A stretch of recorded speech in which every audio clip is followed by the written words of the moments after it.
Ministri në detyrë i bujqësisë Faton Peci është marrë në pyetje të martën nga Prokuroria Speciale lidhur me dyshimet që kanë të bëjnë me dhënien me qira të fabrikës përmbetje shtazore. Në Prokurorinë Speciale konfirmuan se Peci është duke u intervistuar në cilësinë e të dyshuarit për keqpërdorim me kontratën për dhënien me qira të këtij impianti. Prokurori i rastit Admir Shala tha se intervistimi i Pecit ka nisur pas zbastisjeve që policia i ndërmori lidhur me rastin në 4 lokacione në Prishtinë e Ferizaj. Janë duke u bastisur Ministria e Bujqësisë, Agjencia për Zhvillim Bujqësor, Agjencia e Ushqimit dhe Veterinarisë dhe lokacioni i kompanisë përfituese e kontratës. Prokurori Shala ani se nuk ofroi hollësi, tha se hetimet në këtë rast ndërlidhen me mënyrën e dhënies me qira të fabrikës.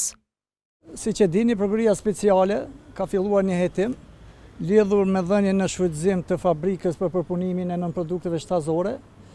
Hetimi është duke u zhvilluar lidhur me dyshimet për dhënien me qira të kësaj fabrike.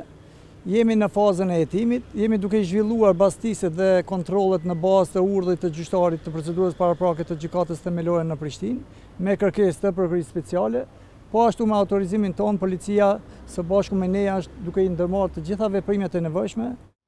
Në Ministrinë e Bujqësisë shprehen gatishmëri për bashkëpunim me organet e rendit.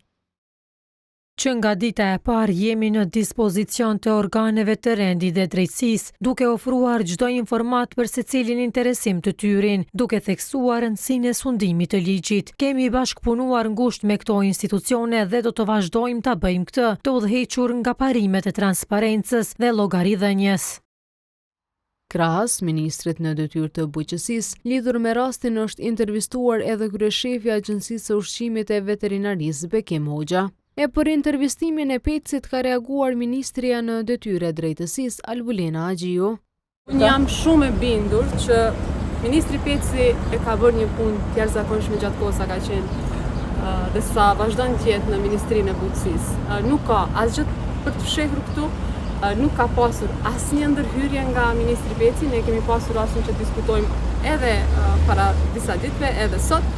Për këtë çështje, ajo është shumë i hapur që të bashkëpunojmë me institucionet për të zbardhur gjithë këtë, plan për ta dëmtuar ministrin Peci, për ta dëmtuar qeverinë Kurti.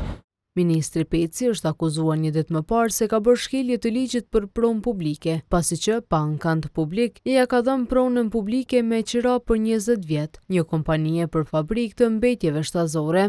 Sipas kontratës, kompania fituese do të subvencionohet për çdo kilogram të mbetjeve shtazore që ajo i trajton.